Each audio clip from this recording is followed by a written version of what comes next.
lost. The national anthem has been sung. We are a few steps closer to kickoff.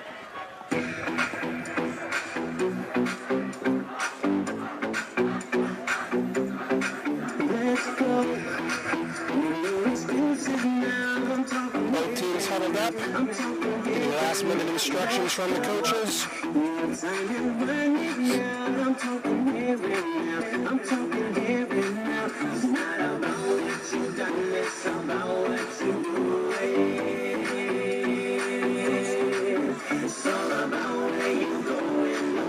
Has extended their lead over New Canaan 10-0 with 9 minutes left in the second quarter. Always a good game there, the Turkey Bowl. I believe Darien has to win and get in. I believe New Canaan has already clinched. But obviously, regardless, I mean, that is heated a rivalry in the state as they come. Trumbull is kicking off. St. Joe's will be receiving. St. Joe's will be going from left to right. They'll be taking the ball towards the St. Joseph building.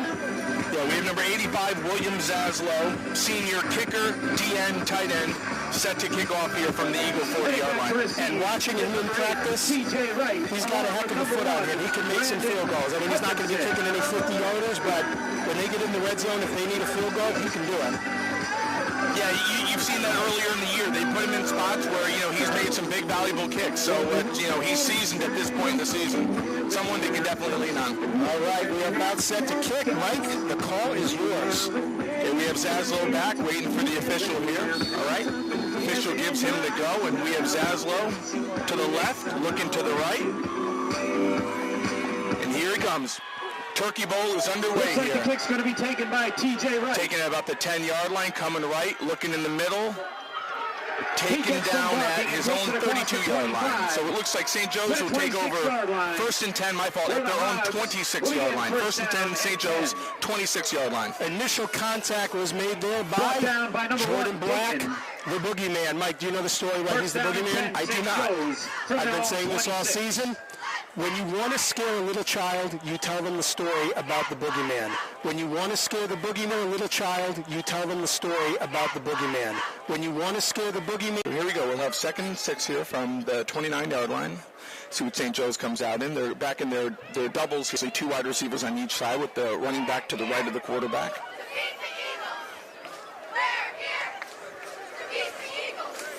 Another zone read inside. Jordan Black, he eats him right alive right at the 30-yard line. Black filled the hole nice here. Setting up St. Joe's with a 3rd and about 6 here. 3rd and 6 from the 30-yard line. Interesting for St. Joe's to run on the first 2 downs. Trumbull's playing 2 safeties moderately back, not too deep, knowing that this team can pass as well as run. Obviously, both teams love to pass the ball, but I mean, big games, rivalry games and playoffs, it's one at the line of scrimmage. So, both teams trying to feel each other out here at the line of scrimmage, seeing who's going to have an upper hand. Now we go trips left. So St. Joe's in trips left with the wide receiver to the right, with the running back stepping up to St. Joe's first drive. Now, obviously, the most important thing for here, Trumbull, is just hold your ground. Obviously, 4th and 1, you might try to do a long count, go on a second cadence here. Trumbull wants to just make sure this ball's punted. Be smart, watch the football, set for return.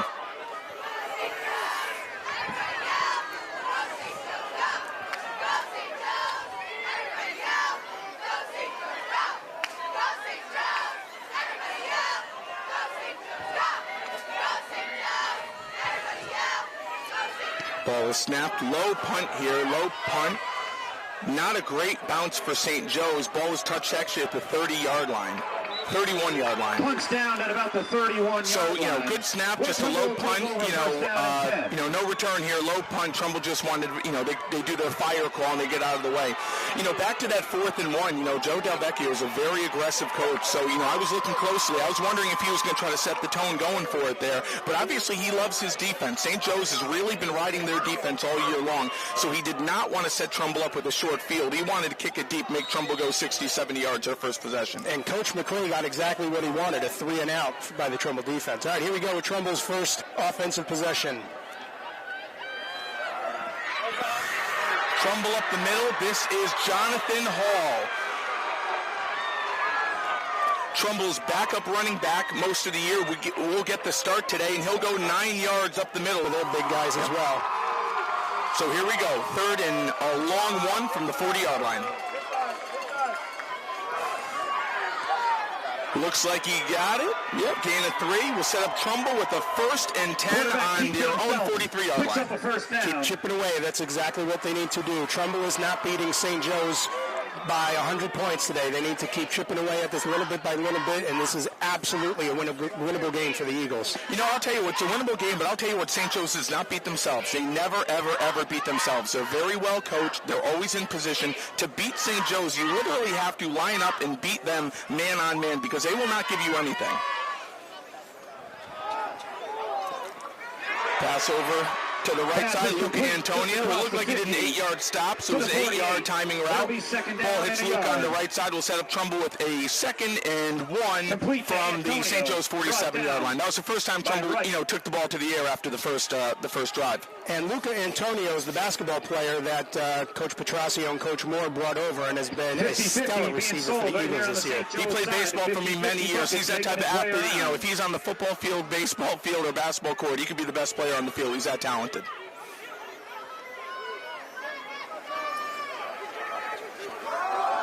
There's Hall again, running hard.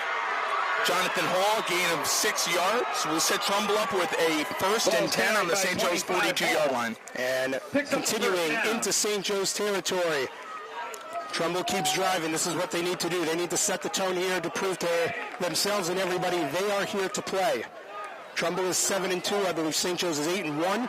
Trumbull, like you said, Mike, earlier, sitting in the 7th spot in the Double L playoffs. With the cards falling the right way, they could move up. Okay, here we go. 1st and 10 on the 42. Trumbull back to pass. It looked like we had some... Intended for number 5, Antonio. We had some contact down the right side. I guess they called it incidental contact there. Or maybe the pass wasn't catchable. But either way, pass falls incomplete to Luca Antonio going down the right sideline. We'll set Trumbull back up with a 2nd and 10 on the St. Joe's 42. The ball is a little bit of a floater, but we know Luca could put the afterburners on and get there. And as he tried to run to get to the ball, the defender was in his space. I'm surprised that there was not a flag called on that. It's hard. It's a cold call. Is it a catchable ball or is it?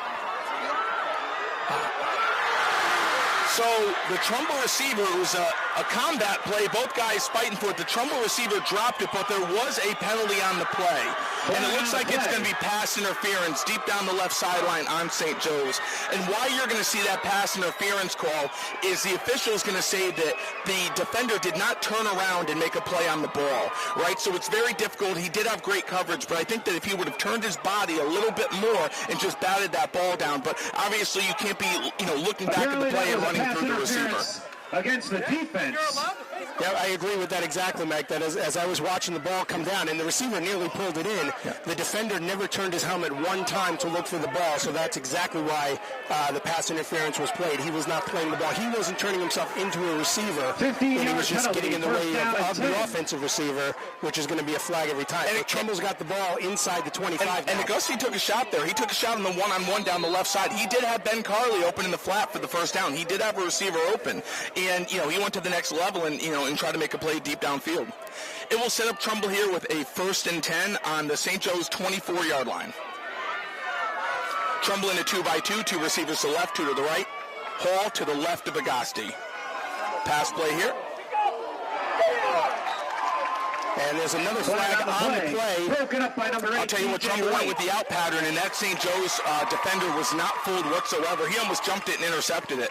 He had a great read on that pattern and was able to knock it down. And Trumbull was just called for holding on that play, so that'll push him back. The last play was at the 24, so that'll likely be a 10-yard penalty, pushing him back to the 34. It's tough because the penalty seemed like it was right in the middle of the field, maybe on the the center or on the guard, and it looked like they almost had a double team on the St. Joe's kid. So it would make you wonder, was a hold necessary there? It wasn't like somebody had a clean run at the quarterback and it was a desperation move. I mean, the play was in front of him. So 1st and 20 for the Eagles. Now we have trips left here. Trips left. We have Hall back with the ball. Hand off up the middle. Short gain for 3 yards. Down by 12. Ryan Little inside zone read to Jonathan Hall. It'll be 2nd down. 6 minutes, 30 seconds remaining in the first quarter. Trumbull's got the ball at the St. Joe's 31-yard line. Jeff Halterman, Mike Buswell on the 10 Network, TCTV, and 920 WON The Apple.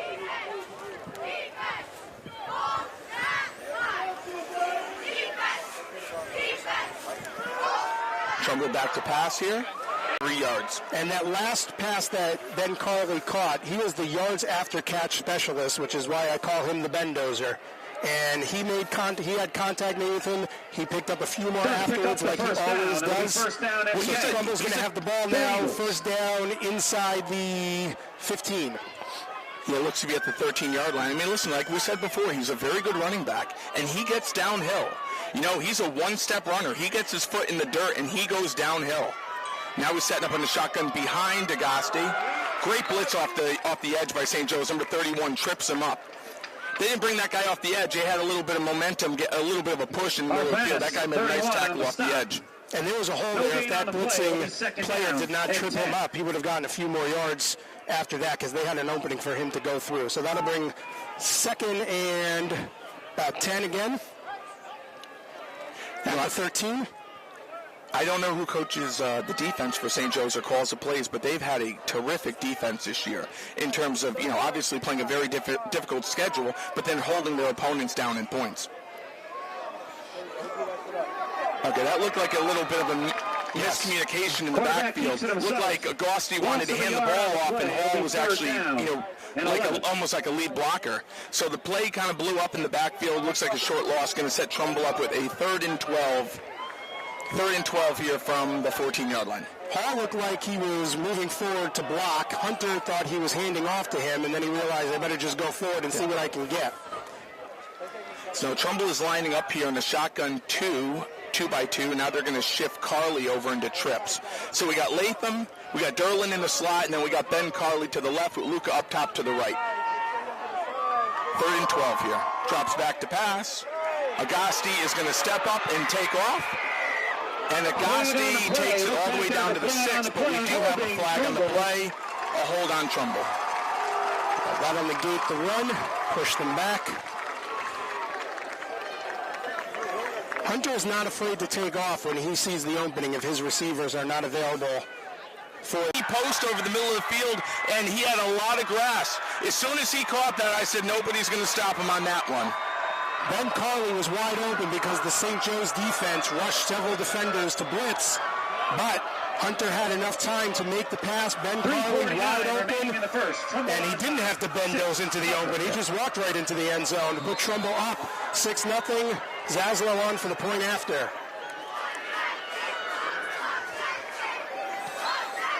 The kick is up. Kick is up, and it's good. With 3:49 remaining in the first. Well, that's the exact start to the game, Mike, that Trumbull needed. They needed to show that they are here to play. We are not 7-2 by accident. We can hang with this team. One of the players yesterday, when the boys were in the locker room and they were talking, one of the players made a point that we're a football team, they're a football team. Go out there and pound it. Well, you know, the one thing I talked to Mars about this week, and he goes, you know what? This game needs to be played on the field between the white lines. No noise, no rah-rah coming out on the field. We need to talk and play with our pads. We need to run the ball. We need to tackle the guys. And, we got to win the ball. We got to win the ball game at the line of scrimmage. So, that was Mars's tone for the week. It's, we got to go out and no talk. We got to play. Now it's up to Coach McCray and the defense now. See if they can get another stop like they did earlier. They forced a 3 and out. Now that offensive drive by Trumbull, they had some hiccups along the way, some flags, some miscues and so forth. Listen, when they got up and they made up for it. When you're down in the red zone and you're getting 10-yard holding, he's going to be able to set up his return man down the sideline. So very well drawn up play, gets St. Joe's up to the 36-yard line to start. And as he turned the corner to come to the close side, who was there to force him out of bounds? Jordan Black. First down and 10, St. Joe's. Zaslow right behind him. Not your typical, kicker in size. So here we go. We got St. Joe's coming back out here. So what do we got? We have St. Joe's with 2 wide receivers to the left. 36-yard line. 2 wide receivers. It looks like we have a left flood left when he hit the St. Joe's receiver for the nice gain that set him up with a 4th and short. St. Joe's does a really nice job quarterback out. All right, here we go. Drop back to pass. Open, and he finds number 1 for St. Joe's behind the Trumbull defense. Tackled near the Trumbull sideline to the 47-yard line. So it looks to be a gain of 18 on the play. That's right. They did have that winner by Jordan off the left side. So that's going to set St. Joe's up with a 2nd and 1 on the Trumbull 37-yard line. 38-yard line. So St. Joe's is back out here in our trips right with the wide receiver to the left of single-walled, and then Riley Jordan coming over on the block here, wide open one-on-one, short pass to the left side to the St. Joe's wide receiver. To Curley for a gain of 10 yards, knocked out of bounds on the 31-yard line. And he was taken right out of bounds at the feet of Trumbull Athletic Director Mike King, standing right there. He picked up the 30-yard line marker and put it back on the field. So St. Joe's doing a nice job with their timing routes right now, taking what the defense gives them. So St. Joe sets back up here on the trips here. So St. Joe's trips right, 1st and 10 on the 31-yard line.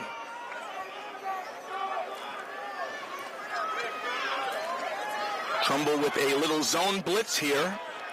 A run blitz stuffs Jordan right at the line of scrimmage. Jordan nearly got through there trying to get through to make the sack. He had some pressure, but they did shut it down for about no gain. I think that's what you saw in the Trumbull touchdown play earlier. I mean, St. Joe's is very aggressive defensively, and I think Trumbull's got to get a little aggressive today as well. St. Joe's has a very good offense. They put up a lot of points. I mean, if you think they're just going to turn the ball over on their own or things aren't going to work out, I mean, you do need to bring some pressure, which Trumbull did there, right? I think the whole goal, obviously, any football coach is choosing the right time to bring the pressure. So now that sets St. Joe's back up here, setting back up here in a doubles to the right, and they have doubles to the left, but the double guy to the left is playing right at the tight end. So they have a tight end going out here. Here is the pass coming from St. Joe's, deep down the field, and knocked away. Wow. Intended for 15. Jordan Black with pressure on the quarterback. He gets the pass off. Colin Woods defends the ball. It looks like they're going to throw pass interference on him. But unlike the earlier pass interference call, I thought he was looking playing the ball, so I'm surprised at that one. You know, I know that we're in the Trumbull booth, and I know that, we're calling it on the Trumbull side, but, that's a typical play that I was talking about before where Colin Woods was looking back. He had his right hand where he could feel the receiver, his left hand, his head was all turned around, he knocked the ball down. Obviously, maybe they saw something. So here we go, a little toss to the right here. Here comes Riley Jordan. Minimal gain, maybe a gain of a yard. It was a stretch toss play to the right. Jordan is an aggressive runner, a quick runner. He's trying to get to the edge there, and Trumbull did a nice job containing it and getting to the outside. Looked like a short gain of 2 yards. Colin Woods originally got the runner tripped up, brought down by Jack Dorland by the Eagles. I would like to give a shout out to my dear friends, St. Joe's coaches, former coaches, Chris Bucci and Jimmy Schaubs. Jimmy Schaubs, obviously the longtime baseball coach, his assistant, Chris Bucci. Both longtime St. Joe's football coaches recently stepped down last year, enjoying the fall off, but I'm sure that they're either here or listening to this game live. So, how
Simply taking digital pictures of his family's important documents, Steve can always have them stored safely online, no matter when disaster strikes. Learn other simple ways to protect your home and a natural disaster at ready.gov. That's ready.gov. A message from FEMA and the Ad Council. Faucet running? That's not a faucet. That's a river rushing through the forest. Forest rivers provide over 100 million people with clean water to drink. What? I can't hear you because of the vacuum. That's not a vacuum. That's the trees in the forest cleaning up the air we breathe. I didn't know the trees were so amazing. Yep, and the forest gives us shade, trees to climb. That's awesome. Let's go explore some more. Visit the forest today and enjoy all it does just for you. To learn more about the forest and find one near you, go to discovertheforest.org. Brought to you by the U.S. Forest Service and the Ad Council. Morning, Mama. How you feeling? Great, and I'm ready for you today. I'm checking in on you. Morning meditation? Check. Dressed and ready to work out? Check. Check your blood pressure yet? And check. Boom! Great job, Mom. And about those gold earrings? No, ma'am. Now more than ever, it's important that we protect our hearts and the hearts of those we love. Monitor your blood pressure daily and help each other stay motivated. Rally your squad to take the online pledge at releasethepressure.org. Brought to you by the Release the Pressure Coalition and the Ad Council. Hi, we're the Goo Goo Dolls. We're fortunate that our daughters have what they need to grow and learn. But that isn't the case for nearly 13 million kids in the U.S. that struggle with hunger. Childhood hunger is a heartbreaking reality that Feeding America is working to change. Each year, the Feeding America network of food banks rescues billions of pounds of good food that would have gone to waste and provides it to families and children in need. You can help kids in need in your community by visiting feedingamerica.org. Brought to you by Feeding America and the Ad Council. Melissa from Michigan. I work an extra part-time job serving lunch at my child's school, but I still can't afford to put food on our table. Daniel from California. Choosing whether to pay the rent or pay to fix the car to get to work doesn't leave us with much at all. Now we can't even pay for meals. Hunger is a story we can end. End it at feedingamerica.org. Brought to you by Feeding America and the Ad Council. St. Joe's. Back deep for the Eagles. Hello, this is Coach Tobish, head coach of the Trumbull Lady Eagles girls basketball team. This is 10, the Trumbull Eagle Network. And we are back here at the 2022 Rumble in Trumbull. Second half about to kick off. St. Joe's has the lead, 17-14. Both teams are back up on the field. Trumbull is in their formation. They will be receiving the second half kickoff. St. Joe's in the huddle, getting ready to kick it off to Trumbull. So, Mike, Trumbull had the momentum through most of that first half. It wasn't until the end that St. Joe's stepped it up and took the lead. What would be your key for the second half here for Trumbull to get the lead back? Listen, if Trumbull wants to have success the rest of today and on Tuesday night, like this is the type of game that they're going to be in on Tuesday. It's going to be a back-and-forth game. For a while, things looked really great for Trumbull, and St. Joe's a good team. They made their run. They made their run right before the half to take the lead.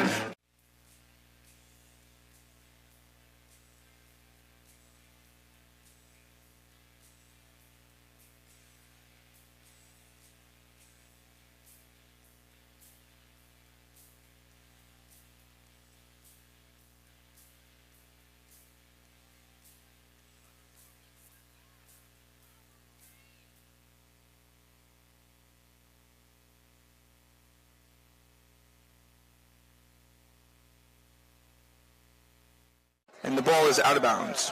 So that'll get the Eagles a few extra free yards.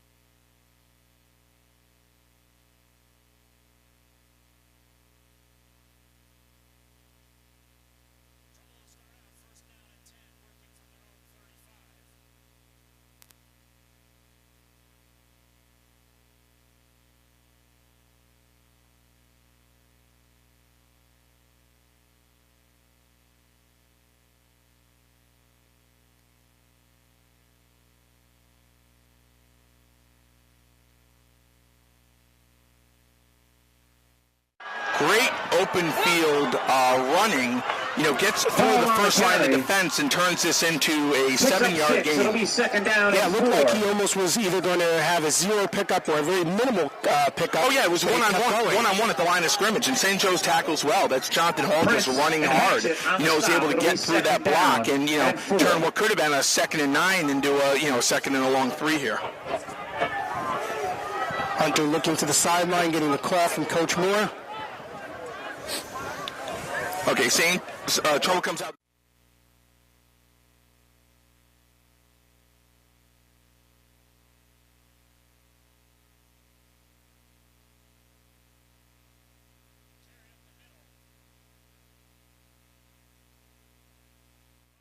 46-yard line. And he took a page out of Ben Carley's book on that one. After the initial contact, he made about 5 extra yards by pushing forward with defenders hanging on him.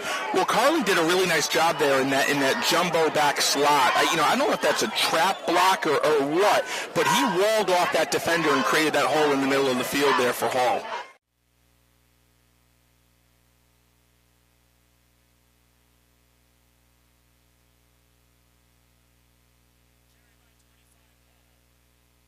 And the key for that one was the block by, I'm waiting to see who that player was. I can't tell who it is. I think it was, 57, Anthony Garino had the big block in the backfield, which let Jonathan Hall get up and pick up those 5-6 yards on that play. So he was the key to that being a successful run. Yeah, definitely gain a 6 here. So it's going to be 2nd and 4 with Trumbull with the ball. Trumbull with the ball at the St. Joe's 40-yard line. We are going doubles here. Both.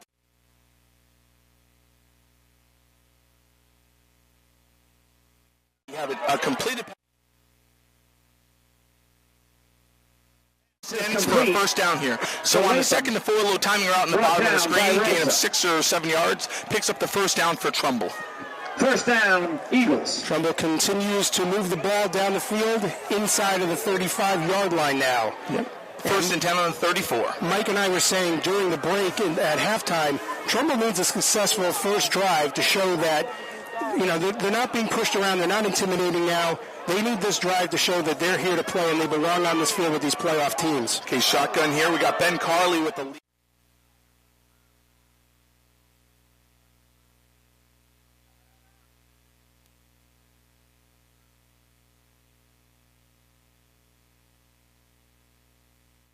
But he broke off the tackle. And great team effort there, like you said, Mike. The Bendozer had that block in the backfield, which let him go through. So Jonathan Hall, excellent, talented running back, and his blockers are doing their job now, so that way John can do what he needs to do. You got guys like Ben Carley who might not be carrying the ball, so you don't hear the name all the time.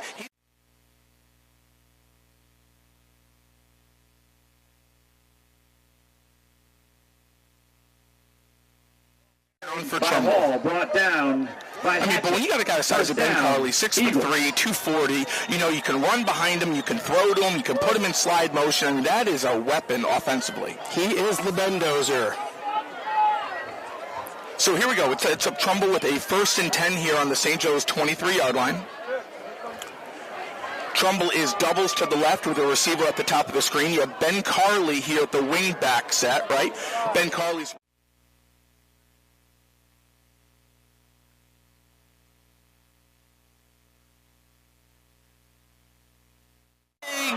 run down to, I think, the 11-yard line. Picks up 11 yards for the first down. And again, another big block there by Ben Carley, which allowed Jonathan Hall to get up there and pick up that big run. So it's going to be at the, looks like about the 11-yard line. So we want to put it in the end zone, but they can still get a first down if they get it to the goal line.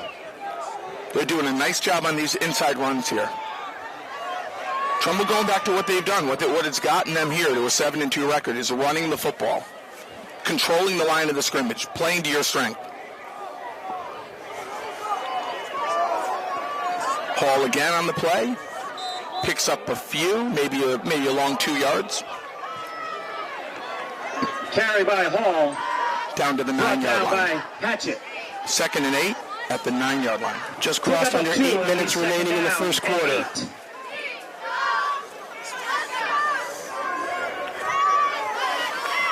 Text messages coming in from all guys I played with their coach. They go, I love this running back. He gets downhill. Shout out to Jeff John, former Trumbull High baseball captain and football captain. Great player here about 10 years ago.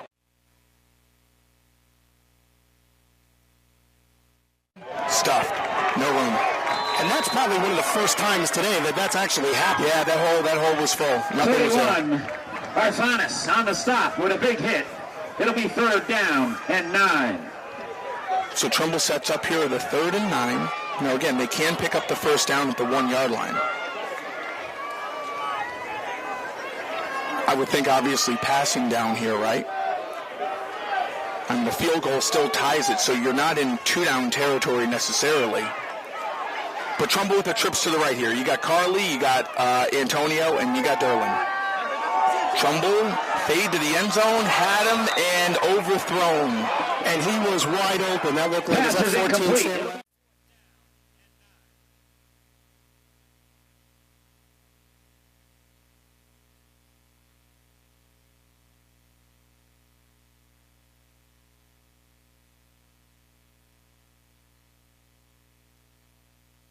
And so, yep, Trumbull is going to be going for the field goal. When you have Will Zaslow, who is a reliable field goal kicker, you can take advantage of that. Yeah, Trumbull setting up here for a 27-yard field goal. Oh, looks like we had offsides. The kick is up. The kick is good. It clearly looked like an offsides, but no flag on the play, thinking that Trumbull's going to get a free opportunity for the kick there. Regardless, no call. Kick is good from Zaslow, 27.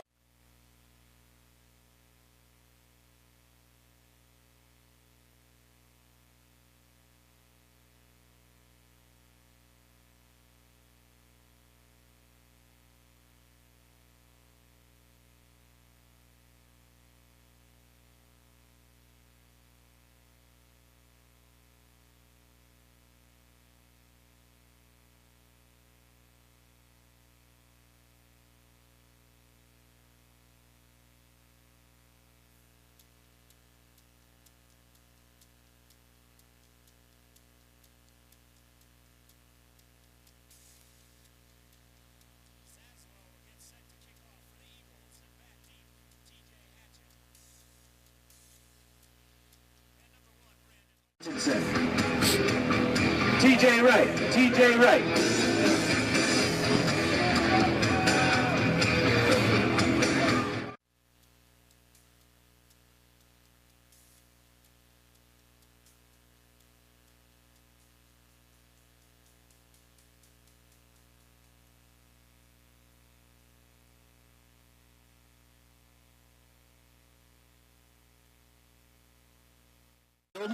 Takes a hop right to the St. Joe's deep back, and he's got a lane. Ooh, and he ran right into Zaslow. Big lane, but obviously running into that big kicker in the middle of the field. Zaslow with a nice open field tackle at the 30-yard line. But that was a promising hole. That hole was open. And Zaslow helps his own cause there. There's not too many kickers who run down the field as one of the biggest guys on the field that makes the tackle. Well, I think that when you get to the second line of defense there and you think that maybe you're going to have an undersized kicker and you might have the biggest guy in the team staring at you, I think it throws you off a little bit. So while we're waiting for St. Joe's to make their way on, we're sharing the space up here with Coach Junta and a couple Trumbull players. We'll give them a second to say hi in a moment. Okay, so St. Joe's comes back out in their typical three wide receivers at the bottom of the screen.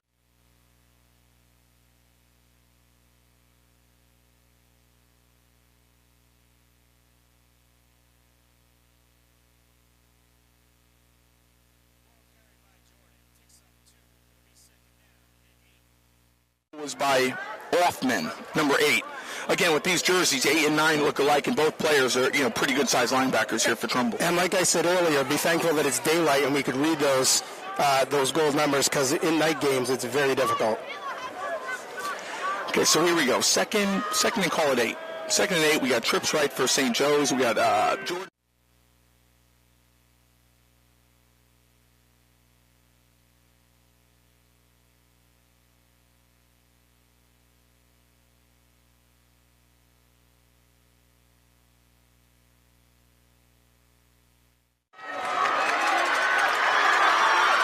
Blitz is picked up. St. Joe's hits a guy in the flat, crossing across the field with a pitching catch, and big gain on the play for the Cadets, knocked out of bounds on the Trumbull 47-yard line. And that was one of those plays where Trumbull brought pressure. St. Joe's picked it up. They found, one-on-one across the field, and, nice execution there by St. Joe's, moving the chains. Actually, they had him stepped out of bounds at midfield, so not at the Trumbull 47. So 1st and 10 for St. Joe's at midfield. Trips right formation here, single walled in the backfield.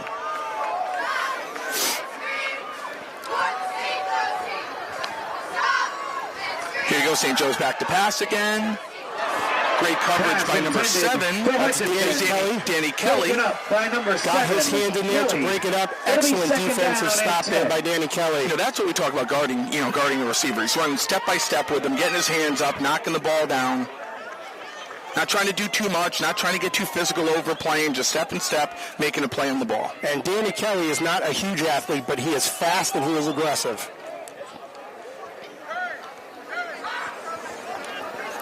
Yeah, Danny's two brothers played linebacker here for the Eagles. They were bigger, more physical linebackers like a Jordan Black. Danny's a little smaller, right, but he's very athletic, very strong. He plays in the slot a lot, guards a lot of the, the out routes. St. Joe's back to pass here.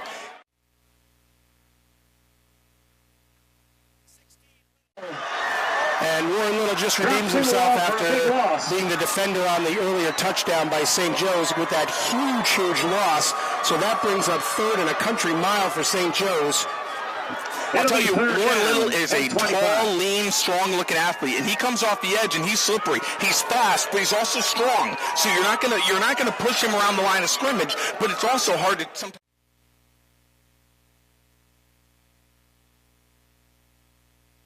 35-yard line. The ball was originally, the line of scrimmage was at midfield. Trumble's going to have to play some safeties back to defend against this because obviously the ball's going to go in the air this time. So St. Joe's come out with a trips right formation, single receiver to the tall side.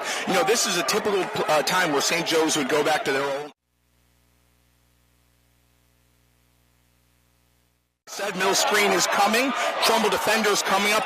Fields it very, very well. I mean, short gain on the play, gain of 4 yards. Which is going to set up fourth in the country mile. St. Joe's going to have to punt here. But it's funny, being a part of this rivalry, Jeff, for so long, you start understanding patterns. And the middle screen that St. Joe's runs, they run it about as good as anyone in the state. So, I'm saying to myself, are they going to try to force something deep in the coverage, or are they going to go back to a bread and butter play, which was that middle screen? And the key on that one was the pressure that Trumbull got on the blitz on the quarterback, forcing him to make the play probably quicker than he wanted to, and Trumbull's defense just swarmed the receiver. Yeah, so St. Joe's. Who's that back there? Antonio? Or Derlin? Looks like Derlin's back at his own 27-yard line. Ball is snapped. Kick is up. Going to have room here for Derlin. Okay. Derlin muffs the punt but recovers his own punt, and he recovers it at the Trumbull 24-yard line. So Trumbull with a big stop there, obviously, which was aided, that drive was aided by the big play of Warren Little. So Trumbull actually comes out here, sets a tone going all the way down the field and kicking the field goal to tie the game. They get their stop, and now they get the ball back with the tie game, 3 minutes and 24 seconds left in the third. Jeff Alterman and Mike Buswell on the Trumbull Eagle Network, Trumbull Community Television, and 920 WON The Apple. Happy Thanksgiving, ladies and gentlemen, from the 2022 Rumble in Trumbull.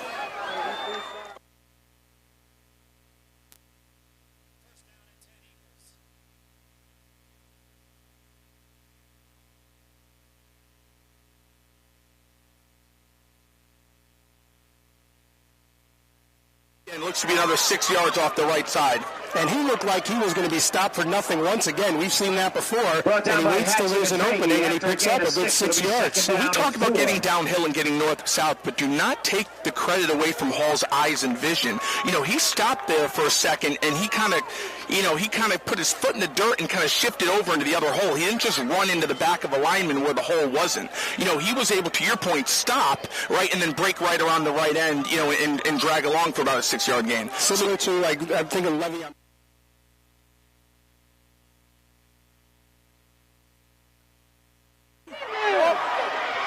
Ben Carley dragging about 3 St. Joe's defenders. Actually, Carley catches the ball on the 34-yard line, which was right where the first down marker was. But because he's so big and physical, it took 3 St. Joe's defenders to take him down.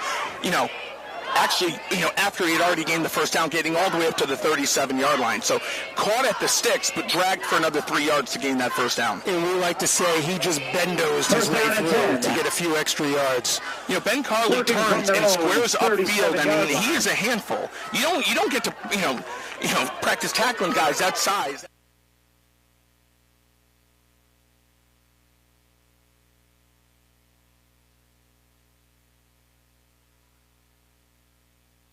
'40-yard line. pass is complete. Hated on that one, the block. I think that was by Luca Antonio that allowed him to get an extra 5-6 yards on that one. So many times here, whether it's a running play or a passing play, the Trumbull team is playing as a team and helping each other out with blocks to make sure they can get all those extra yards they need.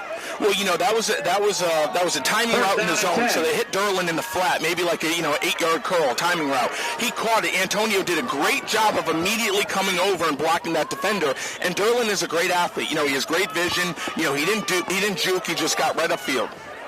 Play was actually stopped on the 41, so Trumbull takes over 1st and 10 on the 41-yard line.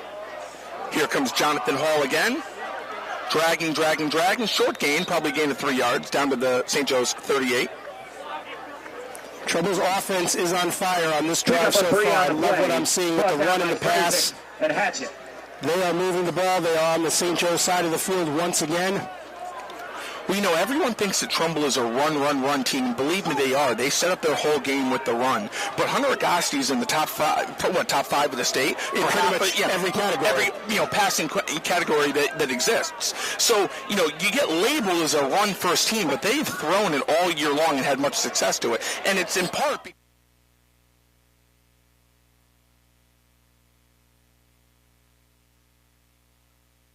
we have Luca Antonio incomplete. Antonio had it. Then the St. Joe's defender looked like he ripped it through and almost came down with it, but he actually ripped it.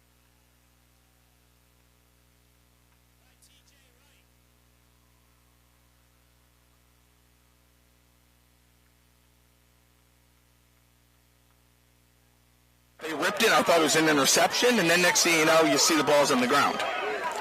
So that's going to bring up 3rd and 7 for Trumbull from their own 37-yard line. 45 seconds remaining in the third quarter. This has been a fast third quarter because of all the running. Yeah, when you have success like Trumbull running the ball, you limit your opponent's possessions. You got 45 seconds left here in the half. St. Joe's has only had the ball once in this quarter. Okay, so here we go. Third.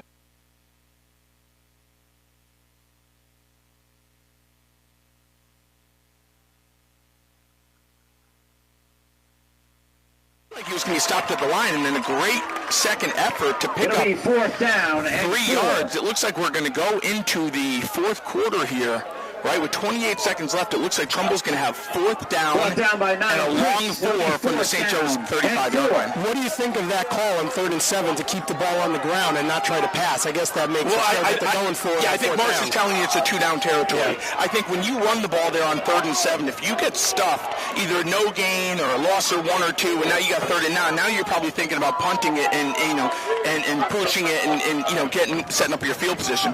They were definitely showing you there. They were trying to get downhill. They were trying to cut the distance down, which they did. All with a great second effort.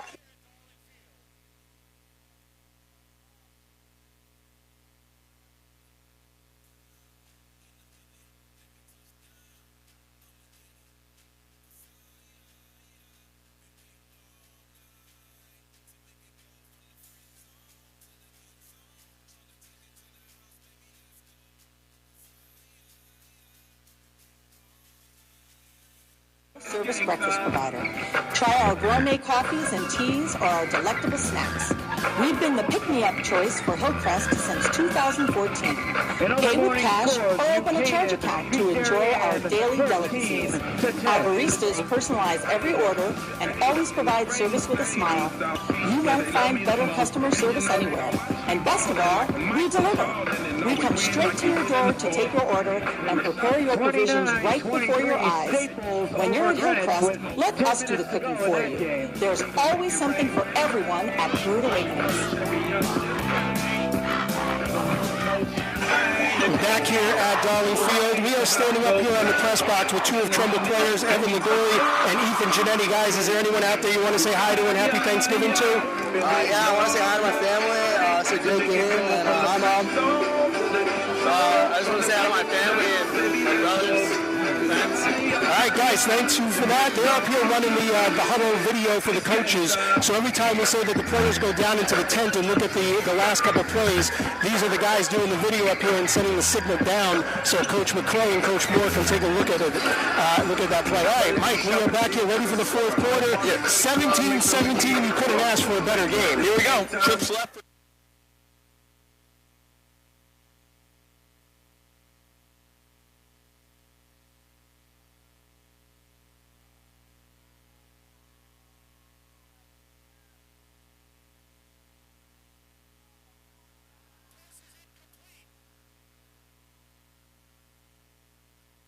Pass is incomplete. Pressed almost, by 12 DeMarco. I don't know if the read was off. St. Joe's takes over on down. He looked back quickly and he threw into some pressure there, and he had a little bit of time. I don't, the play seemed a little rushed from the get-go. So turnover on downs, going to give the ball back to St. Joe's. The tip of the ball at their own 40-yard line. Essentially an entire fourth quarter to go. Trumbull's D has been playing well. Let's see what they can do here. They haven't had a turnover in this game. This would be one heck of a time to get the first one. Okay, so a couple quick scores here. You got New Canaan beat Darien 13-10, and you have Hamden tied up with ND West Haven. St. Joe's coming back out with the trips to the right. Hall blocking. It's getting a push at the line of scrimmage.